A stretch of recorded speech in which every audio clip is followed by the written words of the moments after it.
Hello, everyone, and welcome back to another episode here at the Damage Report. Not just any episode, though. Big news Wednesdays. Not with J.R. Jackson, though. He's off on adventures abroad. But we have someone else returning after weeks of adventure and conquest in new lands, taking over indisputable territory, and now returning with the spoils of war. Great success, I guess, in this metaphor. Dr. Rashad Richey. Rashad, how's it going? My big homie, thank you, man. Pleasure to be here again, brother. It's awesome to have you here. Understandably, you've been busy launching the third big daily political news show on the TYT network. And I think, you don't want to jump into evaluations, but I think we can say that it's going well. Man, I'm thankful, brother. And all of the credit is due to the great production staff, people like you who support the program, and also the amazing TYT audience, man. So I could not have asked for a better launching pad, man. This has been amazing. Well, thank you. You're being far too kind and too humble, but thank you. And people are loving the show. It's awesome to see you getting a show, so much deserved, couldn't be more deserved. And also seeing TYT's programming start to expand. It's nice, I love it. We get new perspectives, we're covering new stuff and everything.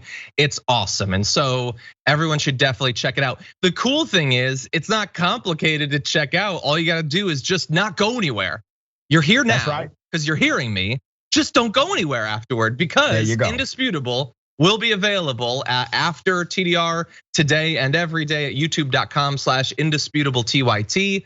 And it looks like you've got Ben Dixon who's gonna be joining you today as co-host. That's an awesome pairing. Yeah, man, he's gonna help me break down the news of the day, man. It's gonna be cool. Awesome. And you've got Armstrong Williams on for debate, and Greg Francis is gonna be your guest. How have the debates been going recently? Your little clashes with the conservatives. Great for me. So I love the debate. So Armstrong is a returning guy. He's been a black conservative talk radio guy for years, national columnist. He's in that space. So we've debated with him before. It was actually a pretty good conversation because he provides some nuance. He's not so far on the right that he is unreasonable. So I'm looking forward to talking about policing in America with him in the bullpen today. That is awesome. Well, to give people an idea of what we're gonna be talking about today, if you'd like another debate target, another black conservative to debate, we've potentially got one coming up in just a little bit. Who's gonna talk about slavery and critical race theory. That should be entertaining, if not particularly enlightening. But we got a lot of other news as well. Updates on the infrastructure bill, which they're supposedly really gonna try, the reconciliation bill. So we'll have details on that. Details on the continuing protests in Cuba and the incredibly unhelpful commentary from some US politicians about what's going on there. We've got Republicans desperately trying to debate AOC as always, and then updates on vaccines, both here in the US and abroad, what the success so far has been on vaccination. And we've even got news about the moon. We got news from the earth, outside of the earth. We got all sorts of news. So definitely don't go anywhere. And as we go through, if you would hit the like button, share the stream, that would be awesome. And if you want to send us messages, comments, tweets, super chats, anything like that, myself and Rashad will respond as we go. But with that said, Rashad, are you ready to jump into the news? Let's get it, brother. Okay, let's do it. The basic details of the reconciliation bill for infrastructure are now starting to come out, with Senate Democrats saying it's gonna happen, gonna be cool. I know you've heard a lot of bad stuff, but don't worry, it's gonna be awesome. In fact, with the bipartisan bill that we're working on together, it's $4.1 trillion. So just focus on that part and not the content. But we're gonna do both, So they announced late last night that they have a deal on the reconciliation portion, which is gonna be about $3.5 trillion. And Chuck Schumer says it is going to include all of the stuff that Biden had been pushing for, the so-called human infrastructure. So that's the president's families, climate, and housing programs. So we don't know a lot of the specifics yet, but I will give you what specifics we have. So Chuck Schumer said that the plan will include a robust expansion of Medicare, including money for dental, vision, and hearing, which is something that Bernie Sanders has been pushing for some time. Now, I said I would give you the details on what's included, and I just have. That's really it at this point. Unfortunately, we don't even really know much about how they're gonna pay for it, although they do say that the proposal is expected to fully offset with new revenues, among other pay-fors, which is a fun word that you only use in this context. So, Rashad, we don't know a ton about what's in it except what it's gonna cost, and we don't know how they're gonna pay for it except that supposedly they will. Schumer's lying. So Schumer saying, oh yeah, it's gonna have everything that it is supposed to have in it, and then he provides no evidence to the fact that he just proclaimed. That's the political game they play: duck, dodge, deny, deflect. I don't think, one, it's enough money, number one. I do like the methodology. I actually agree with the methodology of reconciliation. They should have been doing this from day one rather than day whatever the hell it is at this point, because the more they've waited on it, the more people actually suffer. And we voted for an agenda. That's what we voted for. When you really play politics the right way, you have to get out of the atmosphere of voting for people and you only vote for the agenda. And that way you can dismiss the personality of the individual in order to get the vote that you need. That's the game that Republicans started playing years ago. That's why they could stomach the personality of a Donald Trump, because they believed he would deliver a particular agenda for their political class. And similarly on the other side, I think we should start looking at these individuals outside of the context of their glowing and charming personality and into the context of what are they actually delivering based on the agenda we voted for. Yeah, well, let's look at what they're delivering versus what's being asked for. I mean, we gave credit just a second ago to Bernie Sanders for being one of the ones who's pushing for an expansion of Medicare to actually include, like things that affect your health. It's weird that you have to point out that dental and vision should be included because most people have teeth and eyes, and there's a lot of health problems related to those. So he has thrown out wanting $6 trillion, paying for roughly half as where he would go with the reconciliation bill. So instead of the 3.5, he'd go for 6 trillion and he would only pay for half, which is paying for about as much, which is obviously, frankly, a stupid thing for Bernie Sanders to say. This dummy thinks that we can just not pay for infrastructure. No, you have to pay for infrastructure. You don't have to pay for like bombs and stuff. Those are free. You never have to pay for those. But infrastructure, come on, buddy, you gotta pay for that. That ain't killing anybody, that's saving life. What direction do you want us to go in as a country? But anyway, and to give you an idea of how he would pay for it, he says the wealthy and large corporations are going to pay their fair share of taxes so that we can protect the working families of this country. So that remains what his focus is gonna be on the revenue side. Obviously, this deal is not his preference. The price tag is not what he would prefer, but he wants to make sure that if it's gonna be paid for, and they say that it's going to, that it's gonna be paid for by the wealthy and large corporations. I think I can predict how likely you think that is to be currently how it's being paid for, but let me know what you think. Man, come on, man. So let me tell you what's interesting about how we play the political money game. And you hit on it in your commentary just now. We always have enough money to kill people and blow things up. We have unlimited funding for that. And you have never heard anybody make the argument, it would be great to go to war with Iran, but we just don't have it in the budget. We always have enough money to kill people and blow things up. And then when it comes to massive domestic policy that actually does what it is supposed to do, what the original taxation rule of the Constitution was written for, when we go back to the purism of that, we now have to start pinching pennies. And I get what Senator Sanders is doing, 100%. He's changing the conversation in a way as well. I just hope it reaches the narrative form that it should reach. Because if we continue to allow corporate Democrats like Schumer, and listen, I'm with Schumer 50% of the time, right? But if we allow him to push the progressive agenda, we're in trouble, big time trouble. And that's why we depend on sensible voices in the progressive movement like Senator Sanders and others who are actually providing a significant remedy and substantial policy reform and changing the conversation as it should be. I think that's a great point.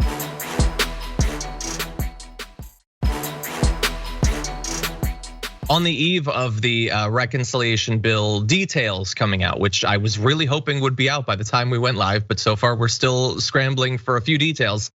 One of those who might be in a position to block the bipartisan bill, if this reconciliation bill doesn't have what it needs to, is Representative Alexandria Ocasio-Cortez, who was interviewed on Democracy Now! About this strategy, about the dual path strategy, and this is what the Congresswoman had to say. I believe that the Progressive Caucus is rather united in the fact that we will not support bipartisan legislation without a reconciliation bill, and one that takes bold and large action on climate, drawing down carbon emissions, but also job creation and increasing equity and resilience for impacted communities, particularly frontline communities. And so we've made that very clear, and that a bipartisan agreement will not pass unless we have a reconciliation bill that also passes.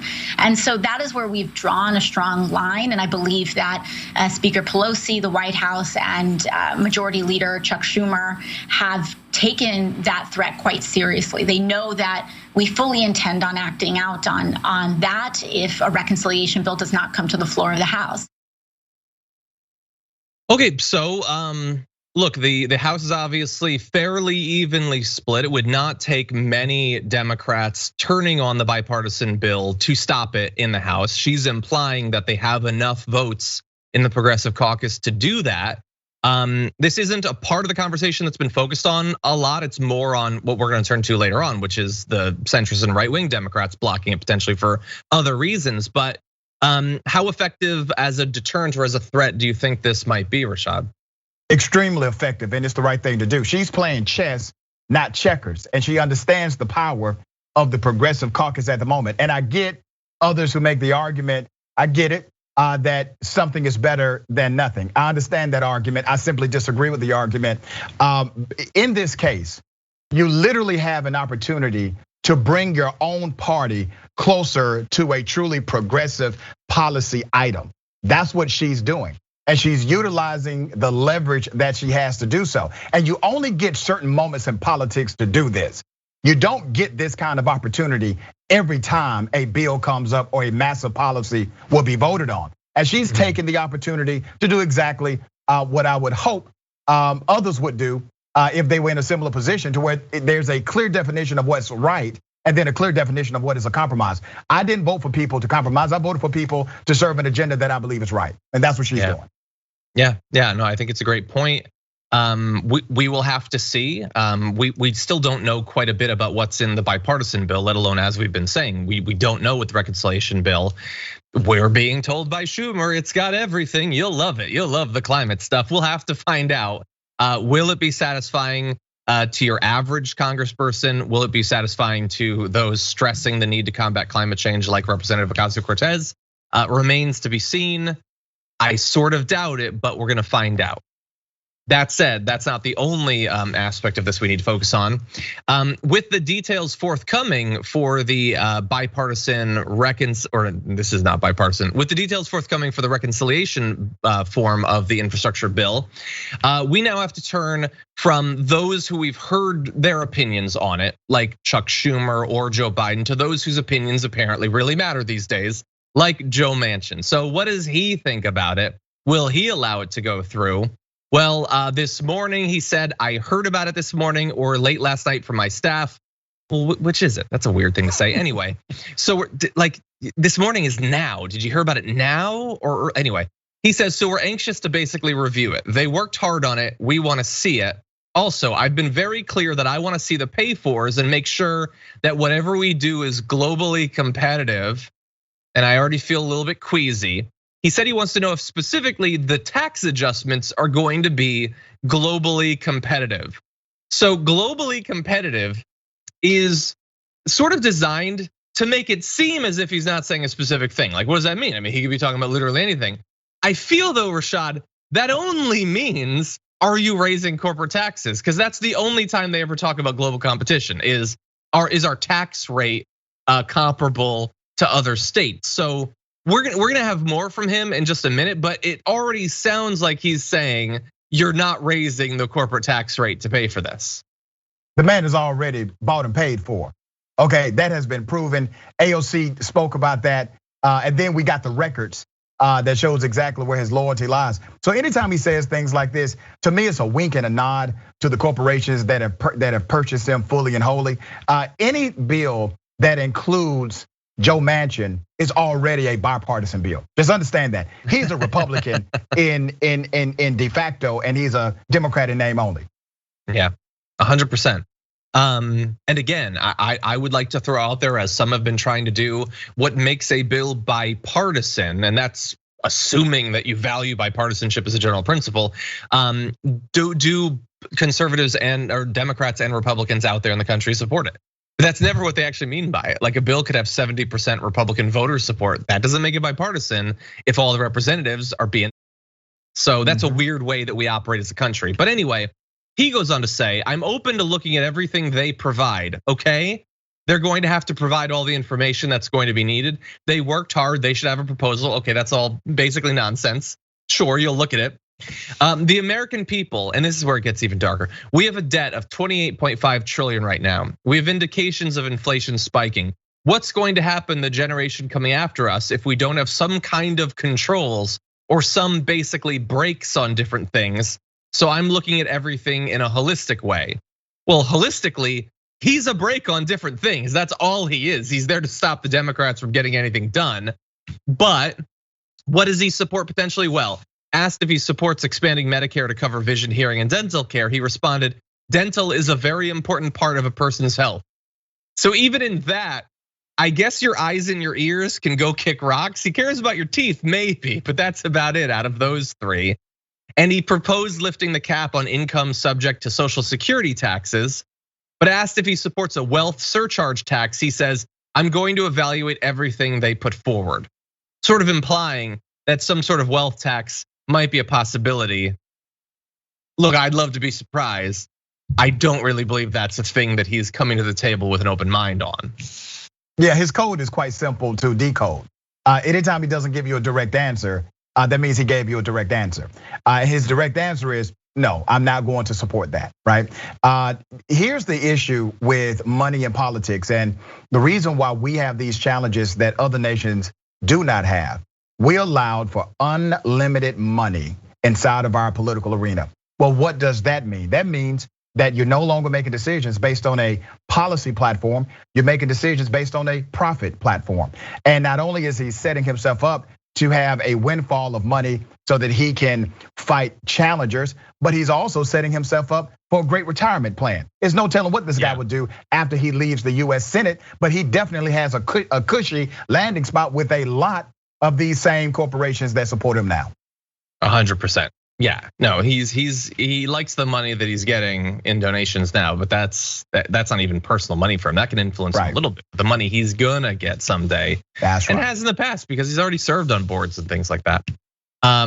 Okay, apparently I said a word I can't say. Really, man, they don't let you say anything these days. Anyway, what word? I can't say it. That's the problem. No, he tried to get me in trouble right there. The doctor tried. We would have both got in trouble. I would have repeated it after you, brother. Don't worry. True. We would have both got it. Really? It is 2021. I don't even know what word it is. Babies. Obviously, I would have said it too, because I don't know what you're talking about. Yeah.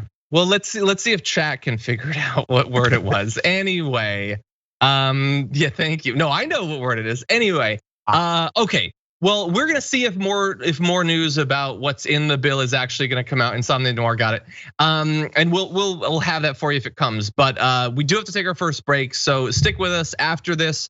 Update on the Cuba protests. The Miami mayor is basically the worst, and Lauren Boebert is desperate for a debate with AOC. We'll break down whether that would be a good strategy after this.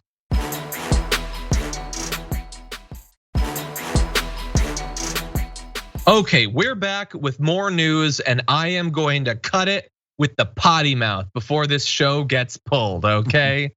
Rashad, you ready for some more news? Let's get it. Okay, we got a little bit of international news to jump into. The aftermath of the Cuba freedom protests that we talked about earlier have been incredibly rough, both in terms of some life lost as well as people who've been disappeared, which is very much not the reaction you want to see when the fundamental grievance against the government is that they are not allowing people their freedom. So let's give you a few details on this. One person has apparently died during these demonstrations. You have clashes between protesters and police, which have resulted not just in the death, but also an unspecified number of people arrested, some injured, including some officers. The statement from the government says that demonstrators have vandalized houses, setting fires and damaging power lines. It also alleged they attacked police and civilians with knives, stones, and other objects. Again, that information is coming from the government, so it is possible that some elements of it are true. I certainly wouldn't just take their word on it, though. And when you point out that people are being disappeared, more than 100 of them, and the reaction from the protesters is that they have some stones, that's painting an image, but perhaps not the image that you think you are when you're attempting to control the narrative as a part of the government. But the more than 140 who've been detained or disappeared, hopefully they will be identified. Amnesty International is looking into it. But obviously this is not a time when there should be any quarter given on the government deciding when and if you get to find out where your relatives or friends might have been taken to during a protest. And we will have more details, but Dr. Rashad, what do you think about this? Well, let me first say very clearly, I stand with the people of Cuba. And I know many conservatives, they have taken this opportunity to make political points rather than humanistic points. And the political point that they have been trying to land is the formation of government in Cuba and blaming the kind of government Cuba has as to the woes and the social ills of the Cuban people. Now, let's be very clear. We live in America in a very hyper political reality. So a lot of things are interpreted through this hyper political lens.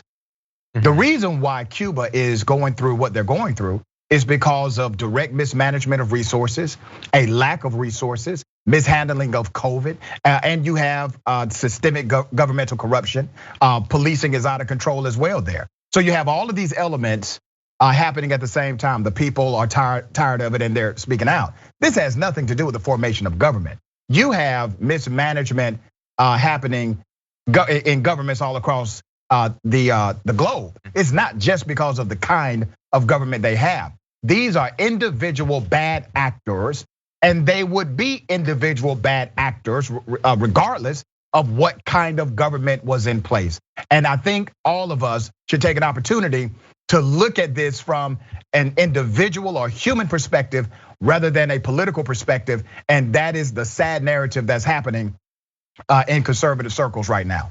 Yeah, and my fear is that sort of what you're pointing out, the attempt to make it exclusively about this one thing is going to lead to probably a disproportionate amount of coverage of what's going on there from right wingers who want to use it to demonstrate that fake point. And then from other forms of media, I mean, what are you gonna get? Maybe a little bit of initial coverage because there's awesome protest footage or whatever, but then what comes after that? I mean, is CNN or MSNBC going to like engage in a prolonged effort to get Biden to normalize relations with Cuba? Maybe. If they do, I wouldn't know because I don't watch them, but I'm just presuming to say that I don't think that that's what's happening. Maybe Chris Hayes is saying something that is possible, but yeah, this is about bad actors and it's also about fake actors. So, Dr. Rashad, you said, you stand with the Cuban people and you mean it. You want them to be free, to be healthy, to be vaccinated. Biden said much the same thing, that he stands with them. And he's pretty much just standing though. And the thing is, he's a president. He can do more than stand. He could normalize relationships. He could take down the more than 200 sort of new regulations and basically walls between our two countries that were set up by Donald Trump. And that was bad when Trump did it, but it becomes more than just a Trump thing if Biden keeps them. That's right. So if the issues that the people in Cuba are talking about are, look, there's plenty that's specific to members of their government and members of their police, that's true. But if there's high prices and if there's food shortages and if there's shortages of vaccines and other medicines, kind of feel like a blockade might be related to that. And so you're standing with the Cuban people is great. I love to see people stand. But you're the president. You could do way more. We can expect way more. And hopefully that's being reflected in media coverage of this. Yeah, and think about the mess we really made, man. President Obama, even though I disagree with him on some of his international policy, President Obama had the right idea. He said, listen, the embargo doesn't work. We actually put it in place so that we could get a conclusion out of Cuba, and it never happened. So it didn't work. It's not going to work. We need to revisit that policy. He does so. He makes some changes. Trump gets in. He unravels all of that and makes it even worse. He created, under his administration, significant destabilizing factors through policy and our international relationship with Cuba. And now you're seeing the result of that. But you're right, John. At some point, this is Biden's problem and no longer Trump's problem. And that point is now. Exactly. Yeah, that is true. And also, if this stuff bothered you under Trump, presumably it can still bother you. That'd be great. A little bit of ideological consistency. We're always fans of that. Anyway, let's move on to another aspect of this. As the situation in Cuba continues, we've been looking to see what US politicians are going to say about this. We're obviously worried about what form their both statements as well as interventions could come in. I talked about this morning about the fact that the head of the DHS has said that any Cuban refugees trying to make it into the US will be turned away. So that standing with the Cuban people doesn't extend as far as the DHS at least. But now we're getting statements from other politicians, including the mayor of Miami, Francis Suarez, who was brought onto Fox News and had this to say about the situation. President Clinton in Kosovo intervening in a humanitarian issue with airstrikes. So there have been many opportunities in the history. Are you suggesting airstrikes in Cuba? What I'm suggesting is that option is one that has to be explored and cannot be just simply discarded as an option that is not on the table. And there's a variety of ways the military can do it, but that's something that needs to be discussed and needs to be looked at as a potential option, in addition to a variety of other options that can be discussed. Yeah. What? But how did we get from there's protests to, well, we might have to do some airstrikes? I mean, hey, look, I want to be fair. There's a variety of forms that our airstrikes could come in. I don't think that there are. I think that there's the airstrike variety.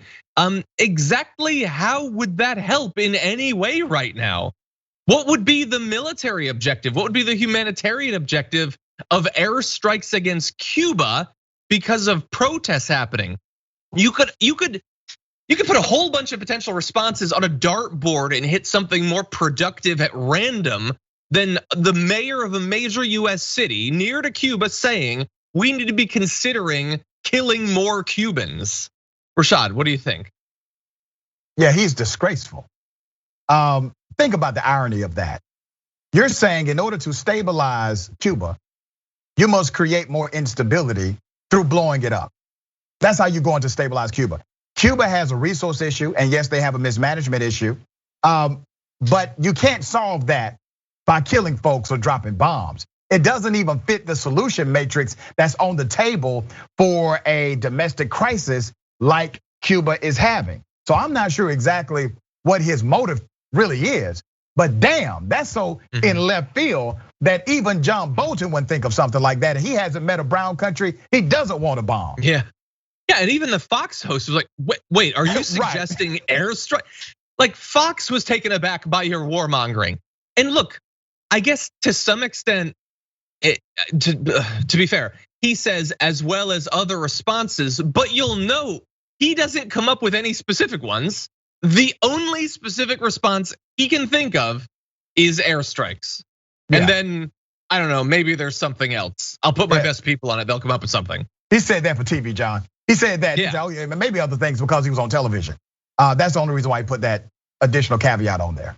Yeah, it is so sick. Like it is so easy to conceive of ways that you could help these people that would be far easier, far cheaper, far less likely to kill a bunch of people. And this is what they come up with, which look, they want a military option. He implied there's other forms that it could come in. So I want to be helpful. So what I think we should do is we can get the mayor of Miami. We can get some of these warmongering conservatives who want to see bloodshed in Cuba, and we take a bunch of them and we drop them off in a bay, like a bay of pigs, let's say, and we get like 24 of them. and they can try to help out. It probably won't go very well, but this is what they want, okay?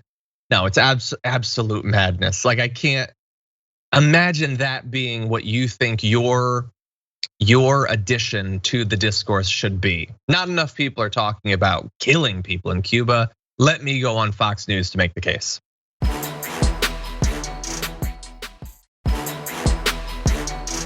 Recently, in a Twitter exchange, Socialist Congresswoman Ocasio-Cortez says that Republicans like me are dismantling America's safety nets. No, honey, the only one who's threatening to dismantle America's safety net is you with your $93 trillion Green New Deal. There are people who actually need this, and because of the inflation you're going to cause, they won't be able to have that. Our country is not great because of our welfare system. It's not great because of stimulus checks or government handouts. It is our freedom that makes America the greatest country in the world. Okay, so this is a couple of things at the same time. I mean, most obviously, this is an attempt by Lauren Boebert to elevate herself by putting her in a conversation with serious politicians like Alexandria Ocasio-Cortez, Lauren Boebert. There's an O there. I don't know why none of them can say that. There is also potentially a conversation to be had about government assistance programs, which she is now in like a multi-week campaign against. But so far, this is about raising her profile. She tweeted along with this video, "The socialists are out to get me, and their supreme leader is now leading the charge." Okay, she's a congresswoman like you. She's not the supreme leader of some socialist army or something like that. But anyway, we're gonna get to where the right wants to take this thing, and I do want to talk a little bit about her approach to government assistance programs. But Doctor, what do you think about Lauren Boebert there?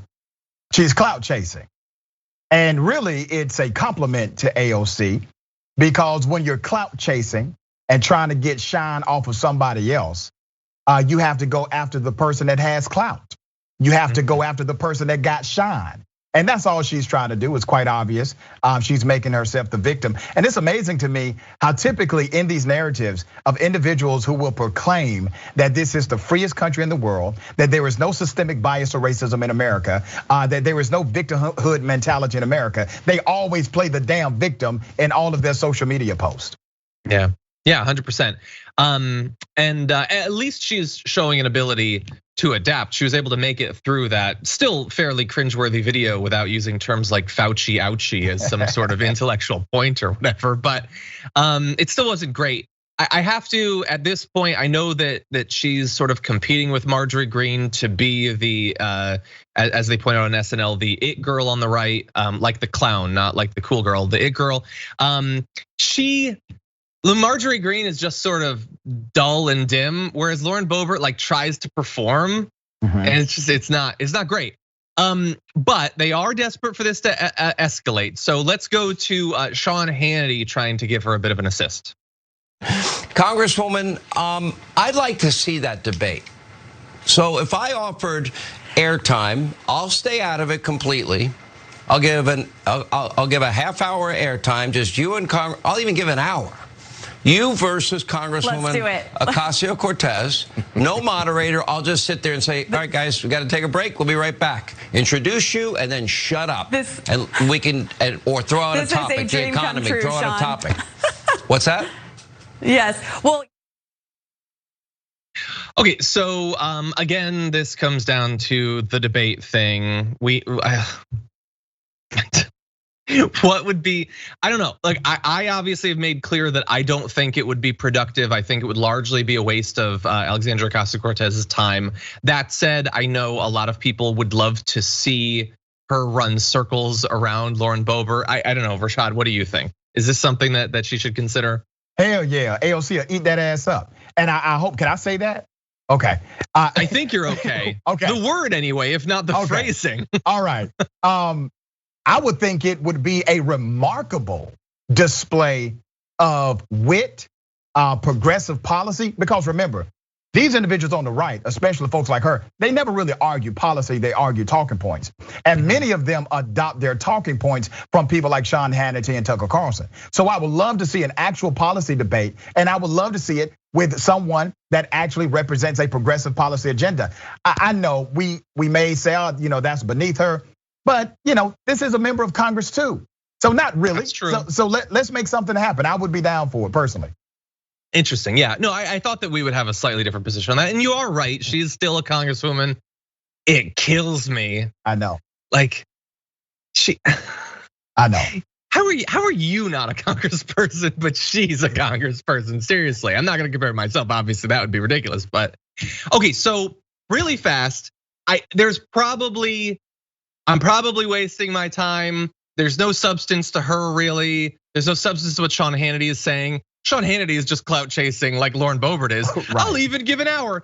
Dude, don't pretend like it's you giving something. You're desperate to have AOC on your show for an hour. We all are. But anyway, here's the thing. They all so want to be AOC. Like they can't stop thinking about how bad Lauren Boebert and Marjorie Greene, and honestly, it's not even just them. Matt Gaetz wants to be AOC, and Madison Cawthorn desperately wants to be AOC. And all of them are fundamentally missing the entire point. They have as shallow a view of why AOC is a thing that or why she matters as a lot of, honestly, like the centrist mainstream media. They all say, oh, she's popular on Twitter. That's what it is. She's young and she gets social media. No, she's good at that stuff. But lots of people are clever. That's not what it's about. AOC has ideas. Right. AOC accurately diagnoses issues and communicates them expertly. Yes. Comes up with actual plans and pushes for them. All of that is absent from all of these wannabe AOCs, the pretenders. It's also absent from a lot of the mainstream media's evaluation of why people like AOC, and we use AOC as like shorthand, but it's also obviously Ilhan Omar, Rashad Tlaib, and a number of other people that they've been targeting. Right. Why won't Marjorie Greene or Lauren Boebert come up with a policy, something? They say that they represent conservatives who've been left behind, ignored by the coastal elites.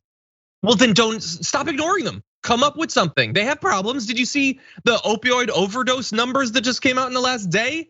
Come up with a plan. They don't have health insurance. They have no prospects for home ownership, for education. They're economically ruined. A lot of them are racist and all that too, and that's how you're trying to appeal to them. But they also do have economic problems. Why, Rashad, won't any of these wannabe AOCs come up with an actual plan? Because any Republican who has a real policy agenda ends up like Jeb Bush. Okay, that's why. A Republican today who has an agenda, a policy-focused agenda, is not popular in the new current Trump party. And here's why. Here's the interesting reality that has already happened. It's not happening, it has already happened. The movement of the new Republican right is more rooted in white supremacy than American policy. And when you're rooted in white supremacy as your foundational movement, then everything you say must be either a direct sentiment or coded language to uplift that white supremacist agenda. And that is how you become popularized within the political narrative. And so if you stop saying that and start talking policy, you're talking a language that the white supremacists will not understand, or they may misinterpret. Yeah.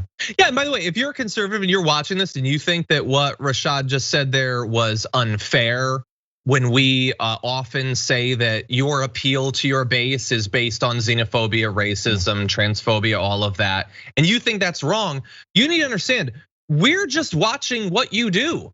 Right. We see what you talk about and we notice what you don't. And not just the politicians, but the media as well. If you've been watching Fox News this year, I get an idea of what you're focusing on. It ain't right-wing populism. I almost said the word again. It is the genitals of Mr. Potato Head. It is Dr. Seuss. It is young trans athletes. It's the big lie.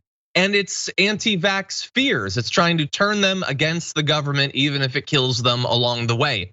You are acting as if there is no hope to appeal to these people based on economic concerns, actual policy. That's not us. That's just us watching you. It's on you if you want to change that.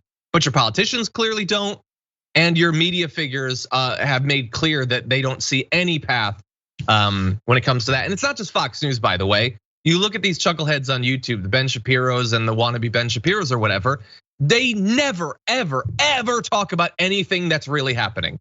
You would have no idea what country you're in, let alone the problems it's facing if you were to just watch these forms of media. So again, I'm just responding to what you guys talk about. You're the ones who clearly have the problem. Anyway, with that, we have a bigger Fox problem, which is gonna be coming up on the other side of this break. It just makes me so mad, but we'll get to that in just a moment. We do have to take a break though, so let's take a look at what's going on out there in the audience.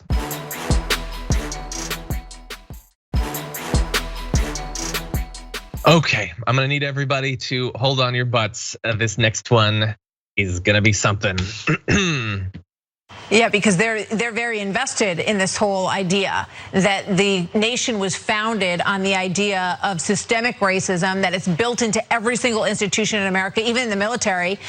Folks are worried that this is something that they need to address within the military. And we just did a story about how the Navy is underprepared right now, but they're spending a heck of a lot of time on this. What do you think about that? It's absolutely absurd because nobody really wants to get the real history of it. America was not founded on racism. Don't get me wrong, yeah, there was slavery going on, but slavery itself was not initially a racist thing. It never was about race initially. So to sit there and take it like America was founded on racism, it's a complete lie. Yeah, there was slavery going on, but slavery was going on in all the world. It never was a race thing. So why are we making it a race thing now? Ty Smith, thank you for being here. Good to have you with us today. Thank you. Okay, so that is Ty Smith, who is a conservative YouTuber, apparently the brother of Candace Owens. I hadn't known that. Who is presented on Fox as Illinois father. So I believe he went viral in a video where he went to a town hall meeting to talk about critical race theory, and he has been presented as just a concerned parent when he is very much a clout chasing, grifting conservative YouTuber. But they always pretend that they can't get actual genuine parents. So they just take people from media and think tanks and present them as regular people. But Rashad, he made some fairly strong, confident historical statements there about the nature of slavery. I have a problem with it. What do you think? I think he needs to sign up and become a student in my classroom. So let's first talk about the formation of the country, which is different from American slavery. 1776, foundation of the country. 1787, you have your constitutional ratification. You already had slavery in America. Now think about this, if slavery was not based on a racial context, why is it that within the context of the Constitution, only black Africans were considered 3/5 of a person? Those who were enslaved were only from the African continent. They did not enslave white women. They did not enslave white men. They only enslaved black men from a particular continent. That is the root definition of racism. Racism is discrimination and an antithetical approach to those of a particular demographic only. That's your definition of racism. How in the hell is that not racism when it specifically targets one demographic period? But listen, man, I have a ton I could drop on that. And I hope this guy joins the bullpen. We've already reached out to him on Indisputable to come and debate me on this fact. Yeah. Okay. Whew, that's gonna be something. The issue, I mean, we'll see. I hope that you can get through to him. But my fear is that based on him being a conservative YouTuber, based on his show being called Cancel This, which lets you know quite a bit about the worldview and all that. Yeah. Is that I think, and I don't want to say anything too confident, I don't know the person, I think he may not be being totally honest. I think he might be saying the things that he thinks he needs to say to get an audience, not things that he actually believes. I don't know, but I've heard of people on YouTube doing this before. So that's my fear. Obviously, it's ahistorical nonsense. I know that. And he makes the point that other places have had slavery. And this is something that I've of course heard people say. People say, hey, Italy had slavery. So I will respond to that as an Italian. Italy also having slavery doesn't make America good. It makes Italy bad, actually. That's how that works. They're both bad for their slavery. Now, They're not the same in some ways. I would say that there are certainly forms where American slavery was far more insidious in the systemic breaking up of families, mass genocidal rape and violence and all that. But you don't get out of slavery free because Italy did it or whatever, or some other country did. That's not how it works. And to add a little bit more history. So I don't know the history as well as Rashad, but I do have some sources. So if it's not a racial thing, one person who needs to take your class is Confederate Vice President Alexander Stephens, who had this to say: "Our new government is founded upon exactly the opposite idea. Its foundations are laid, its cornerstone rests upon the great truth that the Negro is not equal to the white man, that slavery, subordination to the superior race, is his natural and normal condition. This, our new government, is the first in the history of the world based upon this great physical, philosophical, and moral truth. With us, all of the white race, however high or low, rich or poor, are equal in the eye of the law. Not so with the Negro. Subordination is his place. He, by nature or by the curse against Canaan, is fitted for that condition which he occupies in our system." And it goes on and on and on, comparing black slaves to the mortar and bricks a great architect might use to build something. It's terrible, but it is also reflective of how not just random white people thought about slavery, but how political elites thought about slavery. It was very much a racial thing from the very beginning. Yeah, and also, once again, a Christian evangelical thing. Because much of what's known as systemic racism is born out of an idea that black people, through scripture, were cursed individuals.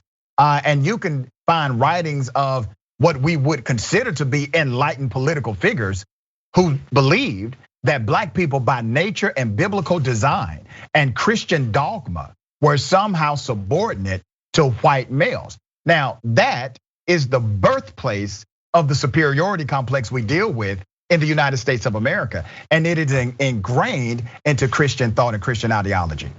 Yeah, it's just, I hate it. And you know what might help to help teach the accurate history of slavery is a little bit of that critical race theory that they're trying to ban. That doesn't actually get taught, but if it did. Anyway, so now that I know that you in theory might be debating Ty Smith, I want you to be prepared because he has a challenge that no leftist has been able to make good on. So we're gonna give him a chance to talk about this to help prepare you for your debate, Doctor. What's the challenge? To where you just can't tell me that the sky is blue and I'm just gonna believe you. I go out and see if it's actually real. And so throughout my life, I was told this same type of ideology, and everywhere that I went and I looked for it, it was not there. Now people are trying to debate that and say yes, it is, because to this day, ever since the video went viral, no one has been able to point to an institution, show me any type of data, any type of statistics where it exists, where there's this systemic or institutionalized racism thing that's actually there to only benefit white people and then to do the opposite to blacks. Nobody has been able to point me in. I've had professors with their PhDs that call me and they've hung up on me. It's never happened, Rashad. Well, let me do never it now. happened. You could be the first. Let me provide him just one institution where there's systemic racism that's meant to benefit one racial group, the church, and white Jesus. Yeah. How do you get to a white blue-eyed Jesus out of Africa in Egypt? How do you do that? How do you describe the Messiah of a whole religion adversarial to what the Bible says he looked like in the book of Revelations? So if you want to look to one particular institution that has supported white supremacy before even the foundations of the United States of America, look no further than the white Jesus inside of your church. Yeah, that is a great opening shot. I am assuming you can provide even more examples. Hopefully that'll be coming up on a future episode of Indisputable. So we'll be looking forward to that. And you can watch Indisputable right after this program, youtube.com/indisputable_TYT. But for now, we are at a time for our first hour. So to our linear audience, thank you so much for watching. Apologies for the naughty language. I'll try not to do that. We do have more coming for Twitch and YouTube though after this.